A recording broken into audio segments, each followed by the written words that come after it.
Shane, you are a FIDE master, you are a chess trainer for many years, you trained Gwen Jones, for example. Yes.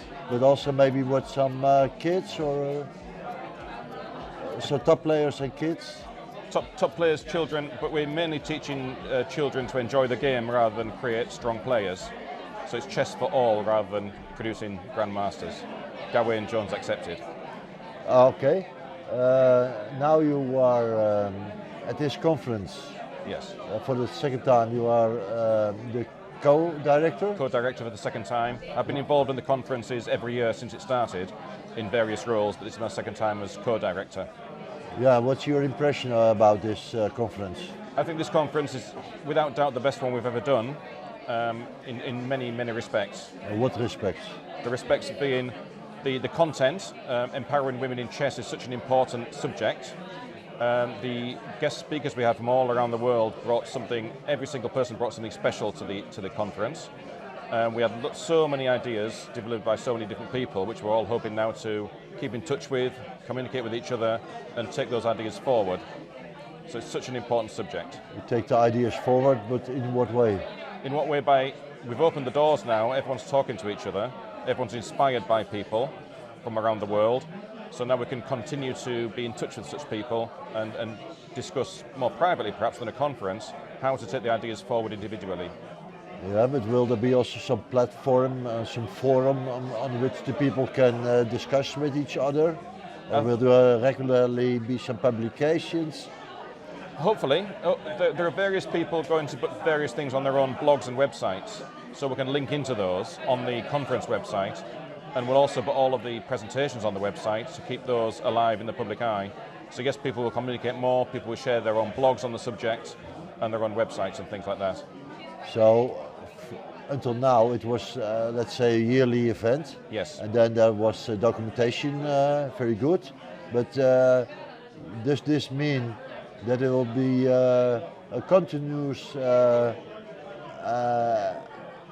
presentation of information? Yes, a continuous presentation of information for sure. I mean, every single conference we have has a different theme to it, but this one is particularly important and relevant today, and that's the one that we need to carry forward with sharing the ideas and making sure the ideas work.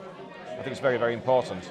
And for example, just the final session there, the English Chess Federation are working on a new document to further increase the number of women and girls, not only as in a playing capacity, but also on a structural capacity. On the boards, for example, trying to get everyone to 30% females, which is a very significant factor, and then to hopefully discuss how we can put a structure into place to make all of this work. Because plans are fine, but structure is very, very important too. Yeah, there is the aspect, of course, of competitive sport. Yes. But also there is the social aspect. Yes. And it can be a tool of empowerment. Yes, very much so. Yeah.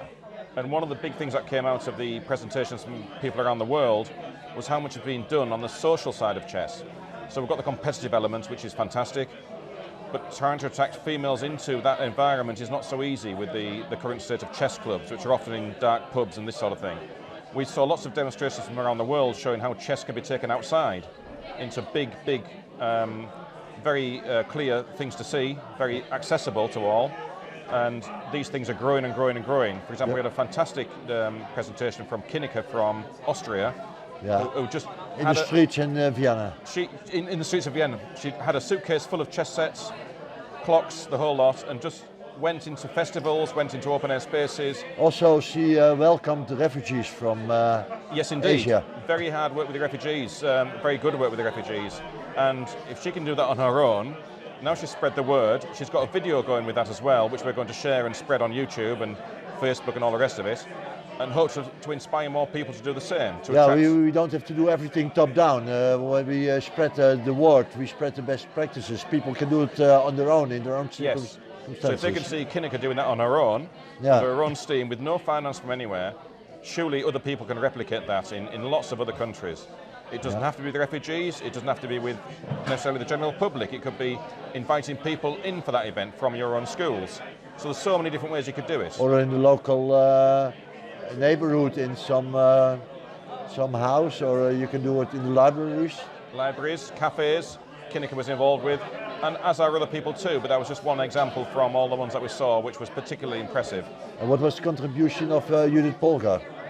Judith Polgar was there for the final session to a figurehead, a beacon of excellence, to show that females can indeed play as well as men, in some cases an awful lot better than men, and for people to look up and say, look, this can be done. We can get females in the top 10, we can get females beating the reigning world champions, which she has done. But I think she also was speaking about education, her own experiences and what her own children, very open. Yes, indeed. Very open about it. Very, very open. And this is another thing that came out, certainly with the sessions I was chairing, is that if people were more honest about their experiences, where they've failed, for example, how we can improve that, if more teachers and more tutors were honest about what they're experiencing, then we can start to fill in the gaps and really make progress. But too many people the impression they want to give is that everything's fine in their classroom, everything's fine in what they're doing, but there's so many problems. People are a little bit embarrassed to talk about the problems they encounter because they think they're failing, but they're not, they're running into the same problems as other people. So if more people communicated with that, shared the problems, not just the successes, we could repair the problems a lot more readily than just thinking, oh, I'm the one at fault with a particular group of children. I think another aspect was there was a bridge built between practice and science. Not only practice can learn from science, but science also can learn a bit from practice. Yes, I think the two must go hand in hand. Because, for example, there is a lot of experimental research about cognitive aspects, but there is social, emotional, metacognitive, and there is also some what works in this situation won't work in others. So I think if you present a lot of best practices, people can recognize this and use it for themselves. Absolutely, and it's a growth thing. So it's not just things that apply to chess; it's cross-curricular. And as you said in your demonstration, the three main elements were fun, learning, and winning. And you may lose your game, but you still win in two aspects of the three. Sometimes you get all three. Sometimes always you win 2-1. Yes, exactly. At least, yes, which is a fantastic achievement in any sphere. Yeah, but just what is important in this case is you give them the mindset to perceive it on this way. Yes, absolutely. Yes.